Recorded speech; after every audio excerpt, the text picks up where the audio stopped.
Saudara-saudara, firman Tuhan, Amsal 11 ayat 25. Siapa banyak memberi berkat, diberi kelimpahan. Siapa memberi minum, ia sendiri akan diberi minum. Tema, hidup berbagi, tidak akan kekurangan. Di sebuah lembah yang jarang dijamah orang, terdapat sebuah sumur tua yang airnya berkilau seperti kaca. Penduduk sekitar percaya sumur itu menyimpan rahasia besar. Namun siapapun yang mencoba menimba air akan menemukan embernya kosong ketika diangkat. Suatu hari, seorang pengembara yang kehausan tiba di sana. Ia menurunkan ember, tetapi seperti cerita orang-orang, embernya kosong. Merasa putus asa, ia duduk di tepi sungai sambil memandang ke dalam. Saat itu dari dasar sumur terdengar suara lirih seperti bisikan. Suara itu berkata, air ini hanya muncul bagi mereka yang memberikannya kepada orang lain lebih dulu. Bingung, pengembara itu mencari di sekeliling lembah. Ia menemukan seorang gembala tua yang terbaring lemah di bawah pohon, kehausan. Meski dirinya juga haus, ia berusaha menimba air sekali lagi. Kali ini dengan niat memberikannya kepada gembala.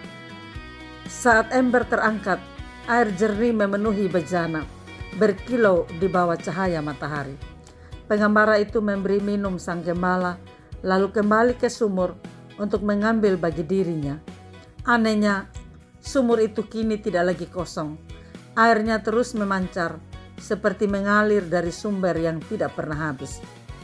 Hidup seringkali membuat kita merasa seperti sumur kosong.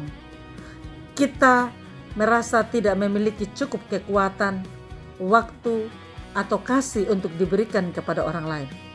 Namun firman Tuhan mengajarkan bahwa ketika kita rela berbagi, bahkan dari kekurangan kita, Tuhan sanggup memenuhi kebutuhan kita berlimpah-limpah.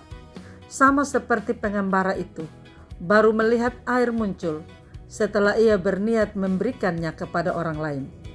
Kita pun seringkali baru merasakan kelimpahan ketika kita mau menjadi saluran berkat.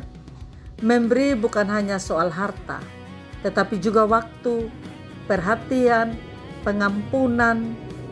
Ketika kita melangkah dalam iman untuk menolong sesama, Tuhan yang adalah sumber segala sesuatu akan mengalirkannya kembali kekuatan dan sukacita kepada kita.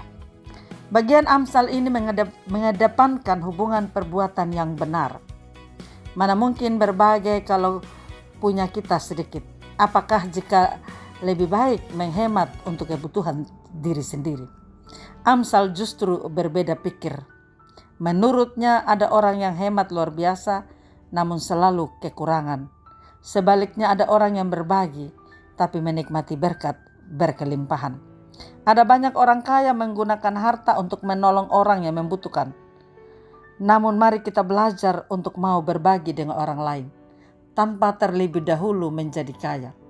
Mari kita pun gunakan berkat Tuhan untuk berbagi dengan mereka yang membutuhkan.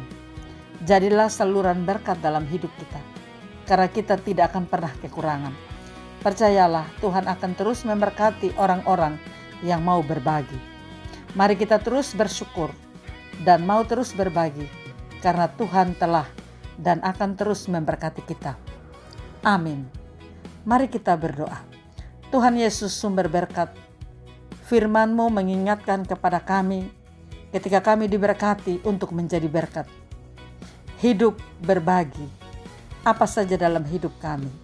Bukan saja soal materi, tetapi kehadiran kami menjadi berkat di mana saja kami berada.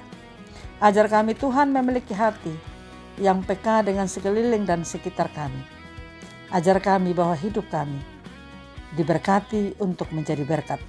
Dalam nama Tuhan Yesus Kristus kami berdoa. Amin. Salam, Tuhan Yesus memberkati. Saya Pendeta Yuliana A. Ambu.